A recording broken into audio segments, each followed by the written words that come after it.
Welcome back. This be episode 23, where we will talk about pirates. Arr! We were talking about one of our famous Thursday shenanigans. And of course, what would shenanigans be without pirates? Oh. So, the golden age of pirates is referred to the years about a 100-year period of 1650 to the 1730s, and we mostly associate pirates with activities in the Caribbean or Caribbean, depending on which way you want to pronounce that. It be the Caribbean. Which is the more culturally appropriate, since it's named after the Caribs, which is a native indigenous people, or that means the same thing, indigenous people of the Caribbean. Just Americans aren't so good at saying words from other places, which is why we say Nolans instead of New Orleans. But that's a story for another day. The word pirate, believe it or not, is actually from Greek. So pirates have been around since, I think it was Plutarch was one of the first references to pirates. And then I was like, but there's all kinds of names for pirates. So you have pirates, which is from Greek. You have buccaneers, which comes from, interestingly enough, it's a mixture of French and Spanish. But the root word is actually from a group of people, from an indigenous people in the Caribbean, that literally just means somebody who barbecues. And then that became a barbecuer. It was what was it?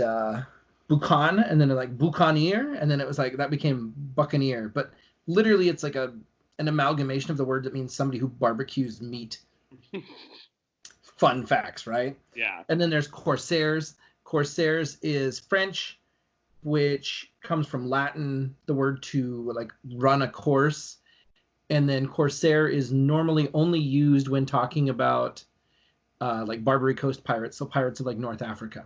So it's just really interesting. There's different terms for different people. And then maroons. Maroons referred to escaped slaves that became independent and lived on their own. And maroon doesn't mean the color. It actually comes from, I think it's a Spanish word, cimarron, to maroon in French, which literally means to be wild, and wild in the woods. So you think about runaway slaves that have become wild. But it's just interesting. I love etymology. I know where words come from.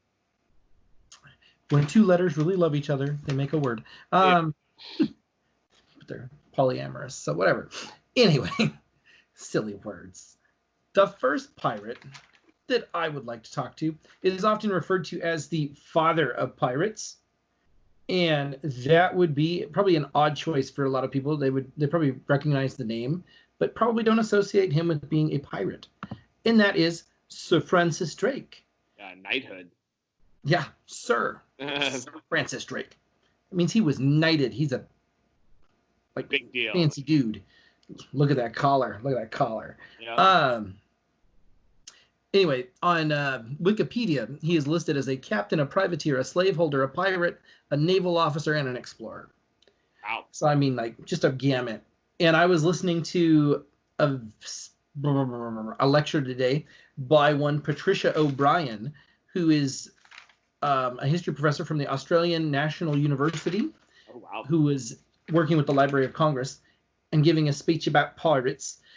And talked about Francis Drake, particularly in the Pacific, because that's where Australia is, and was talking about how a lot of times when we talk about pirates, whether you view somebody as a pirate really depends on what country you are. So, for instance, Sir Francis Drake, to the Spanish, was a pirate. They called him El Drake, which is just a Spanglization of his name, taking Drake and trying to make it sound more Spanish. Because he would come over and predate on Spanish ships predominantly. And then at one point he was arrested and sent back to England to be put on trial, and instead was knighted. Same thing pretty much happened with Henry Morgan. But Drake starts, he's in Veracruz on the Mexican coast, what would be the Mexican coast. It's on the Spanish Main, which is just a fancy way for saying like the inner coast of like the Gulf Coast, the Mexican or the Gulf of Mexico, that Gulf Coast. But anyway, he's there. He's getting his ship repaired, and the Spanish viceroy shows up and says like, "Don't worry, we won't attack you," and then proceeds to like sink his ship. Huh. And so a lot of people say that's where Drake developed a healthy hate for the Spaniards. And so he kind of kicks around, and it's really amazing to me that like these guys like survive. Yeah. He jumps off the boat with another guy, they swim away, and they spend some more time, and he decides that to get back at them, what he's going to do is he's going to rob the gold train. So there's a lot of gold and silver that's coming out of South America, like in Peru, and being brought up the Pacific coast, and then they get it to Panama, the Isthmus of Panama, where it gets really skinny on the map, and then they take it by mule, because this is before there was a canal. Yeah. And so it goes across land to some city that was like it was like the name of the Lord, like the town's name was like literally like the name of God. It was like El Nombre de Dio. Yeah, I'm pretty sure it's the name of God. My Spanish is but pretty sure that's what it is. I'm pretty sure. Anyways, interesting to understand, like to figure this out, is that he actually pulls off like this heist. They rob the mule train, so they don't actually do the pirating on the water. Yeah. The theft occurs on land. They steal like 20 tons of gold and silver, and he has to bury it on the coast because they're being pursued and they can't carry it all on the boat, which he's actually one of the only few pirates that actually buried treasure. Most pirates didn't bury treasure. Yeah. Because you can't make money if you bury all your stuff in the ground. But you can't spend your money. You would have known, right? So like your granddad who buries coffee cans of $20 bills in his backyard, not accruing interest. Yeah. Just mold. Yeah. But anyway, that is after not that, in to go dig up your grandfather's backyard. so after that, he decides that he's going to he goes, that's where he gets in trouble, and he gets kicked back over to England, and the Spaniards expect him to be like hung, like killed, put to death. And the Queen is like, "Oh, congratulations, Sir Francis Drake." And the Spaniards are like, "Oh, son of a biscuit." It's just a giant middle finger at Spain. It's like Totally. Yeah. And so he gets 5 ships, and he's going to sail. He says, "You know what? We can just, we can sail around South America and go raid the other side where all the gold mines are." And so he takes 5 ships. He sails from England down the coast of South America. And by the time he makes the turn at the Horn, he's down to 1 ship. Oh, jeez. The trusty Pelican, which he renames the Golden Hind for some reason, after some dude's family crest or whatever. Oh, okay. Good for him. And so they're going to raid Spanish ports and towns. And he captures a boat called the Nuestra Señora de la Concepción, which translates, again, my Spanish being meh, to Our Lady of the Immaculate Conception. But, and pardon my Spanish, not my French, the literal translation, the nickname that the Spanish crew had for the boat was the Cacafuego, which literally translates into the fire shitter. Yep. Which, according to linguists, translates roughly to the term like Spitfire today. Okay. But better spit than the other, Jeez. But anyway. Perfect. It's a galleon, a treasure galleon. So it's a huge win for him. He takes it, rename it, which is very popular in this pirate culture, to steal ships and rename them. And then he eventually, makes his way all the way up, goes and beats up Peru, places like that. And then eventually, rather than sailing back around South America, just keeps going and harassing Spanish through Micronesia, and then he comes around Africa and then back up to England, taking about 3 years total in the whole thing. And then he eventually meets his demise. He's back harassing the Spanish on the Pacific coast of South America, gets a dysentery and dies. Ah, bummer. Bad water. Kind of a poopy way to go. Ayo. He himself becoming the fire. The Cacafuego. Yeah. That's funny. Full circle. All right, so I have next pirate. Next pirate's name is this is one of my favorite stories when it comes to talking about pirates. His name's Bartholomew Roberts, which we were actually having this discussion before we were on camera, that Bartholomew is like a golden pirate name.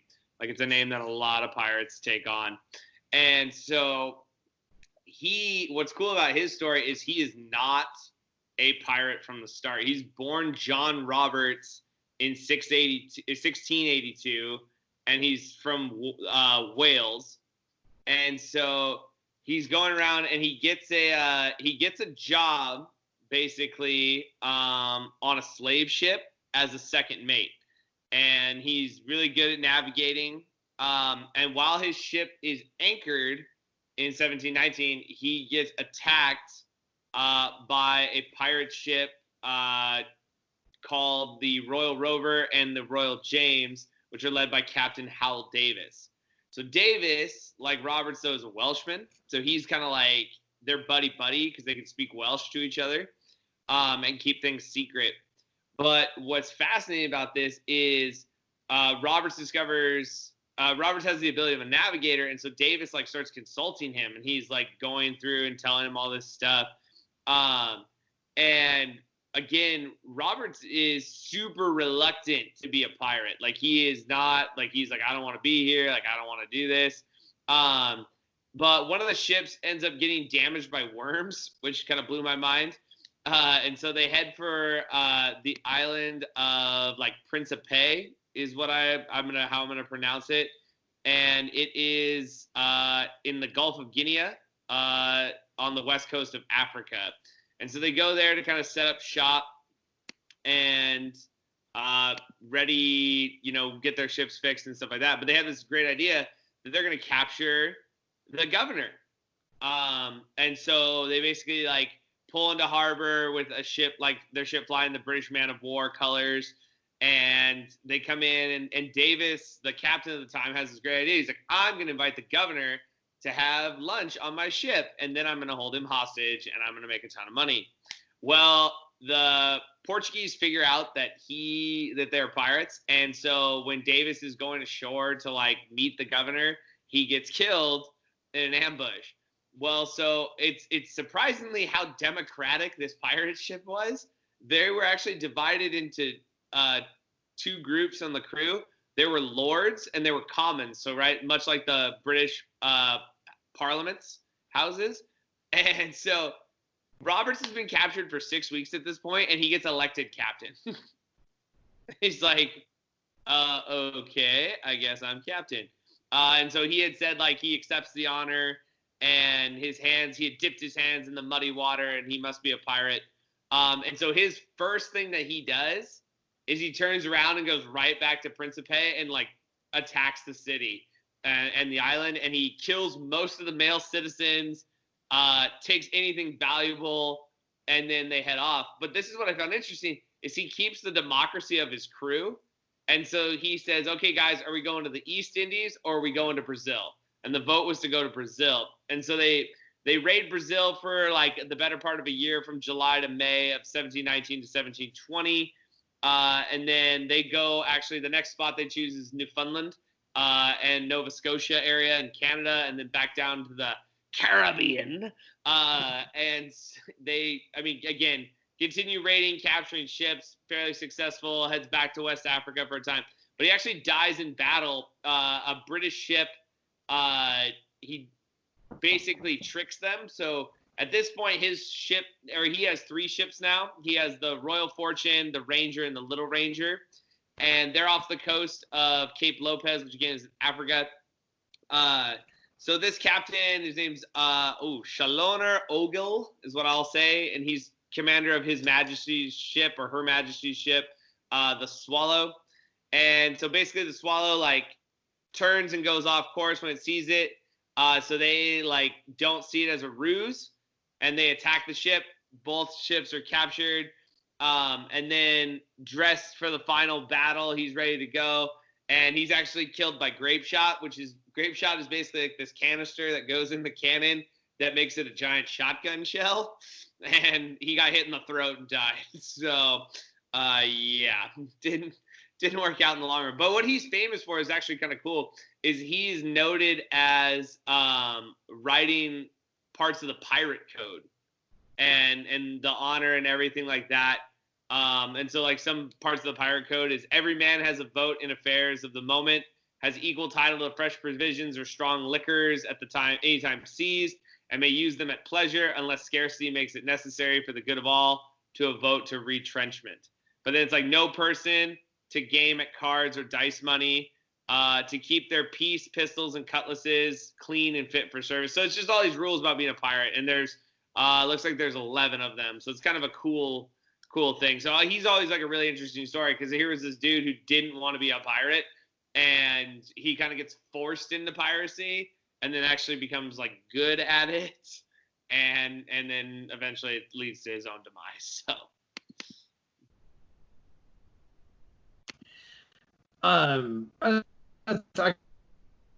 Actually, as far as electing captains, things like that, that's fairly common. One of the things that people don't kind of realize. And I guess another thing is that pirates are generally made to be more like a lot of them like stealing gold and silver was actually like the very like small portion of what they did. They would steal other things like slaves, whatever was on your boat, whether it was trade goods, lumber. Like at one point, Francis Drake, they're hiding out and they're gonna ambush ships and like they're gonna get caught. Or there's a ship coming from like Peru and they attack it because they're like, well, they're gonna get the word. The word's gonna get out that we're here if we don't. But at that point, like once you capture the timber, you have to do something with it. Like you just have to sell it. Like it's no good to you, like just to hold on to stuff. So a lot of times. And the American colonies were a prime market to buy all of this contraband because it needed to be we got to get rid of it quick. We're not supposed to have it. So bargain bottom prices. You know what I mean? So like from that sense, like it's a great thing for the colonies because they're kind of like the fringe, they're getting a fringe benefit from all of this turmoil in the Caribbean. But the next pirate I want to talk about, and everybody has kind of like a slash behind their name in this one, is a guy named William Dampier, who is probably one of the best. It goes largely a lot of us back to Professor O'Brien's lecture. He's one of the greatest like chroniclers of pirate activity. So he was an Englishman, and he is actually circumnavigates the globe 3 times in his career. It was amazing, like surviving that many trips around the globe on a ship. Yeah. Back in the day when like scurvy was still a real concern and killed people, and if you got a scratch that got infected, you're dead. Yeah. So one of the reasons that he's important is that he will actually at one point, like he sails with Charles Swan on the Signet, and they're kind of they're pirates. They're out there harassing the Spanish again. They're going around, South America to harass the Spanish. He's out there. He does that for a while. They get close to Australia, which at that time isn't called Australia. And then he returns to England and they circumnavigate the globe. He publishes a journal called A New Voyage Round the World. And then and that was in 1691. In 1699, he actually gets hired by the Royal Navy as a captain, gets the HMS Roebuck, and his job is to actually go and map Australia. And he sails down. He was going to go around South America. The weather was bad, and so the weather was too late in the season. And so he turns and he sails around, the Horn of, I don't know, whatever, the one on South Africa. Oh, Cape of Good Hope. Good Hope. There it is, Cape of Good Hope. And he goes down and he starts mapping Australia, and he does a great job of sketching like flora and fauna of Australia. He's not very kind in his description of the natives. But when he comes back, like they're down there sailing around, and you talked about worms, woodworms being a serious problem for boats.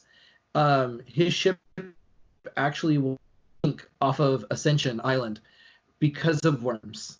Like it gets so bad the boat like literally just like falls apart. It's no longer seaworthy. And he saves some of his documents, most of his documents. They get another boat. He gets back to England. He gets court-martialed and loses his like ability to be in the Navy and loses a good deal of his contract for the actual mission because he was court-martialed for cruelty against one of his lieutenants. And he turns that and he publishes a voyage to New Holland, which is what Australia was called before it was called Australia, because it was the Dutch had kind of been down there. And then he sails again. Then he becomes a pirate again. And so he like gets kicked out of the Navy and he's like, I'll get a boat and I'll go sail. Yeah. And so he goes around and he's sailing around South America. They stop at an island, which at the time was called Mas a Tierra. So like by the land, I think is what that one means. But it's called Robinson Crusoe Island. And the reason it's called Robinson Crusoe Island is because he picks up a guy that was marooned, and now maroon in this sense means was abandoned. This guy got into an argument with his captain about how like bad the condition of a ship was. And he's like, it's going to sink. It's not seaworthy. And they're like, fine, if you don't feel like that, you can live on this island by yourself. And for 4 years, this guy, Alexander Selkirk, lives on this island by himself. And the boat that he got kicked off of actually sank because of the worms. He was right. But 4 years later, William Dampier sails by and like picks him up and he's like, oh, hey, buddy, because they were like in the same like flotilla. Yeah. So like they knew each other. And he is apparently the inspiration for Daniel Defoe's Robinson Crusoe. Oh. And on that same island earlier, they had found there's a tribe of Native Americans from like Nicaragua and Honduras called the Mosquito, not mosquito, but Mosquito. It's spelled differently, completely etymologically, like history of the word's different. Yeah. But there was this guy, a native that got stuck there. They would use them as guides, and apparently they put him ashore, and then the Spanish ship showed up and were chasing the British. They're like, oh, we got a jet. And so they just left this like native like guide on the island for a couple of years. They sail by again, and he like comes out and he's like, hey guys. They pick him up, and he's the inspiration for the character of Friday. Yeah. And so William Dampier like takes this life of like piracy and sailing around the world, but like writes about it. Yeah. Never becomes very rich from it. But it's just amazing, like, and like that island has been renamed Robinson Crusoe Island. Even though in the book Robinson Crusoe, Defoe wrote about it being off the coast of Venezuela on the Caribbean coast, as opposed to the Pacific coast. But it's this actual person. There's actually like a historical reference to where that story comes from. Huh. So anyway, yeah, he ends up circumnavigating the world again, goes back to England, gets bored, circumnavigates the world again. And that the funny thing that time is that he's the sailing master. He's not the captain. But there's the Duke, the Duchess, and then they steal a Spanish ship and they call it the Bachelor. And then at one point they get arrested by the Dutch and then extradited back to England. England like slaps them on the hand. And it's largely thought that Dampier actually died like penniless and broke, like just living in England. Huh. But having the benefit for us as historians is that he wrote about like what he was doing. And of course, Professor O'Brien was talking the whole time about like, we've got to take it with a grain of salt because he knew when he was writing that he was going to write it to be published. Right. So some of it could be hyperbole. Some of it could be kind of scrubbed, censored. Yeah. To appear as favorable as possible. It was just really interesting because at times when they would show up, also talked a lot about Guam and the natives on Guam, that the Spaniards were like, the British guys will show up, the English will show up, and they're like, we'll give you some stuff if you go kill some natives. So kind of a pain in the butt. And so it's really interesting like how there's the English are generally there to prey upon the Spanish and steal stuff from the Spanish. But at times, the Spanish are just like, just stop by. Do you have news? Do you have things that we can give you?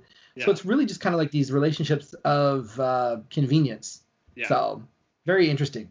So, but apparently Dampier is one of the, or used to be one of the first names that little children in Australia would learn about, because he was one of the first Europeans to come down and map parts of Australia. There you go. So that's why I picked him as my second pirate of the night.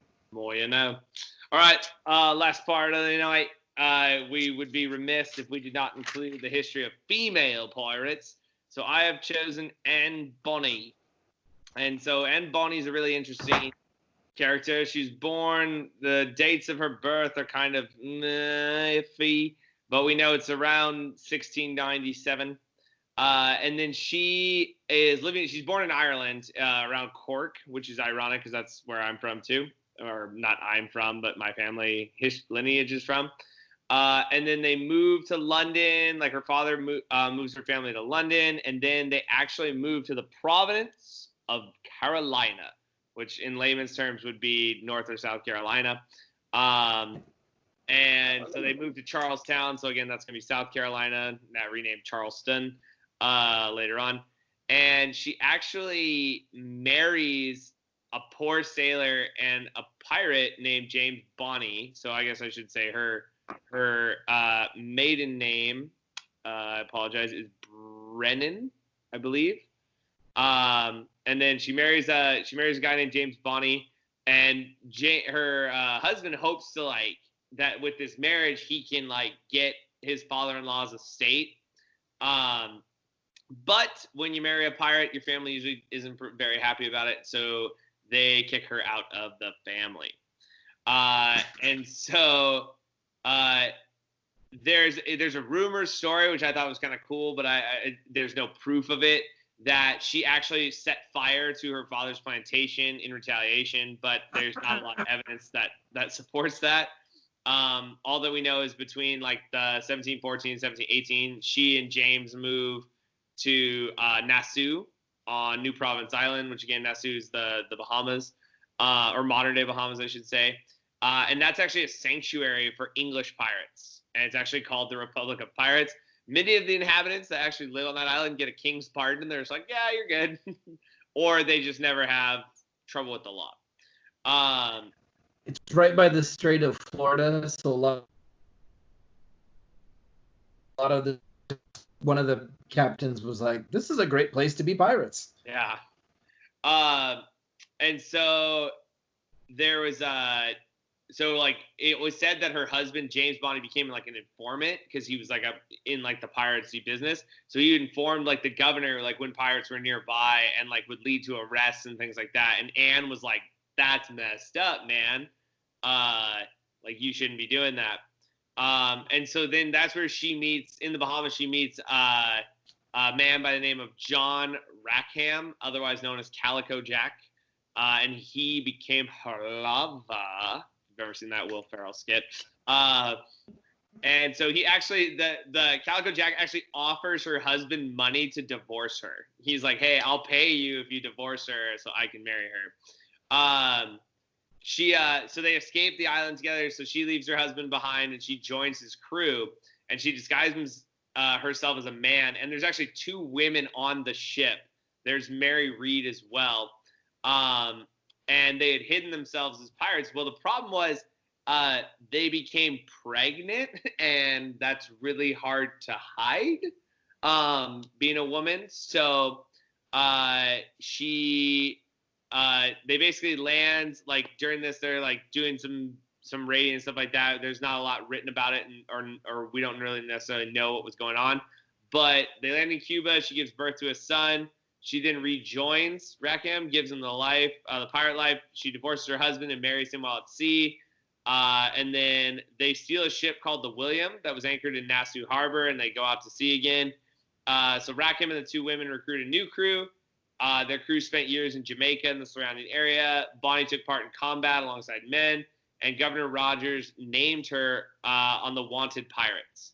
So the problem was that in 1720, they attack a sloop under the command of John Barnett, and commissioned from the governor of Jamaica.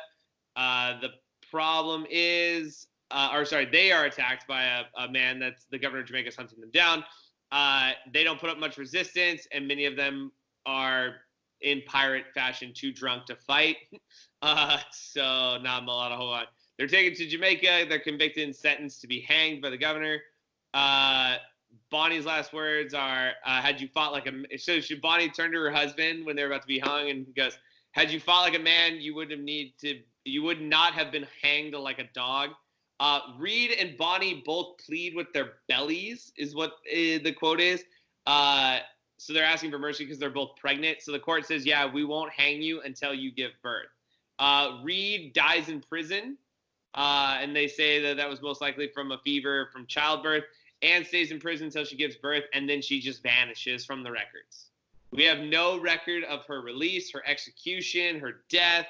And so that's kind of added to the mystery in the story. And again, there's probably no way we're ever going to find out about her and get her. So if you're looking over Barker's shoulder, she would be on your left side, Barker's right. And so again, that one. Yep. That's an illustration of a book that was actually written called, what was that book called? I think it's called it's a Charles Johnson book called The Book of Pirates.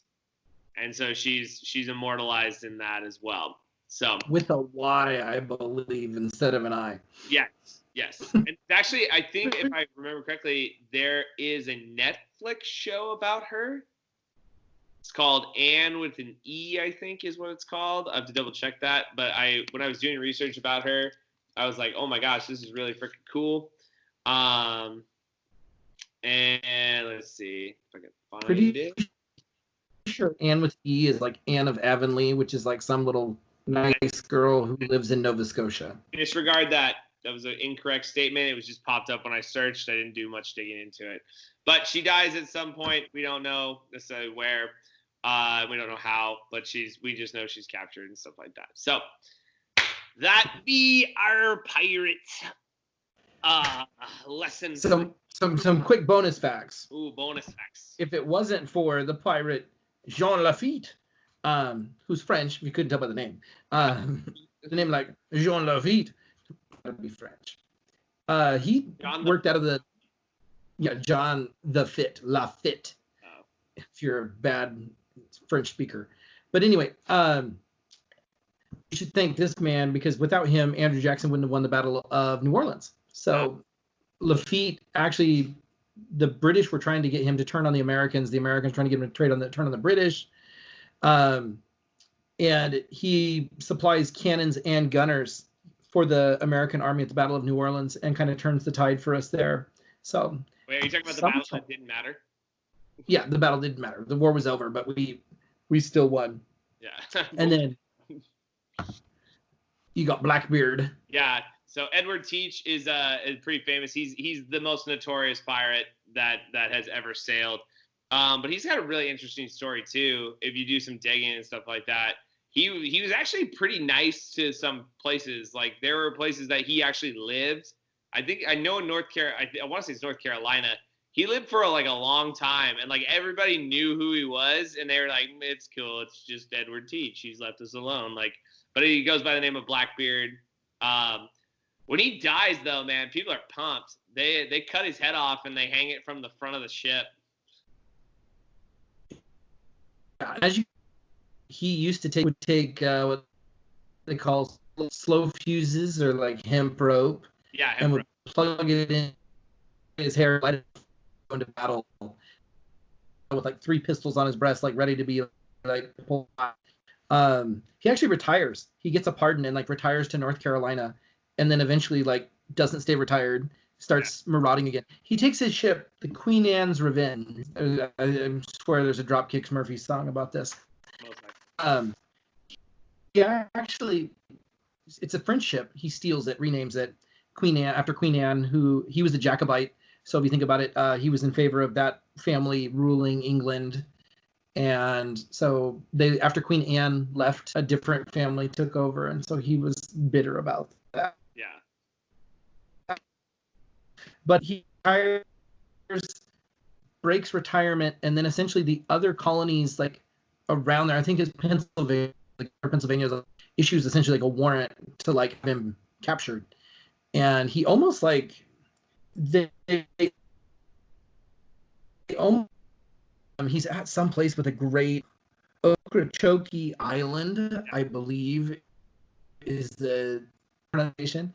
And so like he essentially almost tries to fight his way out, and he's almost successful, and gets into like, depending on what source you read, they make it sound like this like cinematic like showdown between him and like the captain of the, you know, the lawful, gets shot, gets stabbed, and then like, you know, it takes more than one person to bring him down because he's the evil, you know. He was also like 6'4", 250, so he was a very physically imposing person as well. But, you know, kind of interesting that, you know, a lot of these people like knew each other too. Like they would have crossed paths with each other, like him and like Calico Jack and Anne Bonny and Mary and all those people, and then like, you know, they were all around during the same time period, kind of taking advantage of the disarray. Yeah. But I think it's also important that we talk about like our images of pirates, and even like the accent that Turner and I have been throwing in. Yeah. 1950s, they came out with like things like, you know, and that was the accent that they used in those films.